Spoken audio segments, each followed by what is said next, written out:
Debunking Transphobic Talking Points, a new zine by Resisting Transphobia in Edinburgh, version 1.0, June 2023. What this is, a zine to help allies challenge transphobic talking points in everyday life, ideas for constructively responding to your transphobic relative or colleague. What this isn't, encouragement to engage with the trolls. There's no point wasting your time on committed bigots. Myth. Cis is a slur.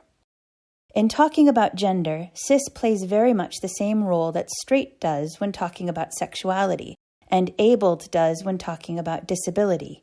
These terms are important because they are alternatives to stigmatizing distinctions between normal people and other people. In fact, the word cis comes from the same Latin origins as trans does. Myth. Trans-inclusive language causes womanhood to be erased. There is no single common experience of being a woman. For example, people who menstruate is not synonymous with women. It doesn't apply to postmenopausal women, but it does apply to trans men. Trans-inclusive language isn't a replacement for existing words, but it does help to accurately reflect more people's experiences. Myth. Trans rights undermine women's sex-based rights. As people who experience misogyny alongside cis women, trans women and trans men have always been a part of feminist struggles. The concept of sex-based rights is a very new one. Feminists have historically focused on equal rights, rights that people are entitled to by virtue of being human. Myth. Allowing trans people to self-ID would let predatory men into women's spaces. Many Western countries allow self-ID, including Denmark, Finland, and Ireland. None of these have recorded an increase in crime. Current and historical records of assault indicate that there are easier ways for predatory men to access women than going through transition. Myth. Gender non-conforming children are being told they are trans. Children and young people need time to explore in a supportive environment. They also know themselves and have agency. When trans young people grow up in hostile conditions, they are at high risk of mental distress. A study of young people showed 98% of trans youth who went through gender-affirming healthcare continue their treatment into adulthood. Myth. Trans-identifying children are being given cross-sex hormones.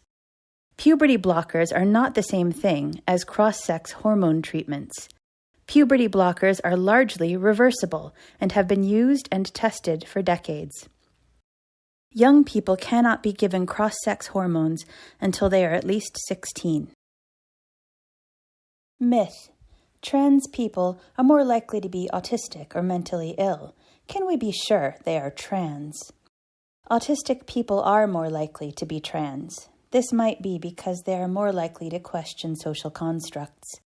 Trans people also have higher rates of mental health conditions, as do almost all communities that experience systemic marginalization. Neurodivergence or mental ill health is not a cause to doubt trans identity. Myth. Trans people are a new phenomenon, and being trans is just a trend. Trans people and people with identities outside of the binary framework have existed across cultures and throughout history. But Western culture has criminalized, ignored, and otherwise suppressed gender nonconformity, which may be why trans people have been less visible in the recent past. Myth. Most people eventually regret transitioning. Less than 10% of people detransition. Often this is due to community stigma, and retransition is very common. Regret rates for gender-affirming surgery are as low as 0.03%. By contrast, the regret rate for knee surgery is 6 to 30%. Join us in resistance.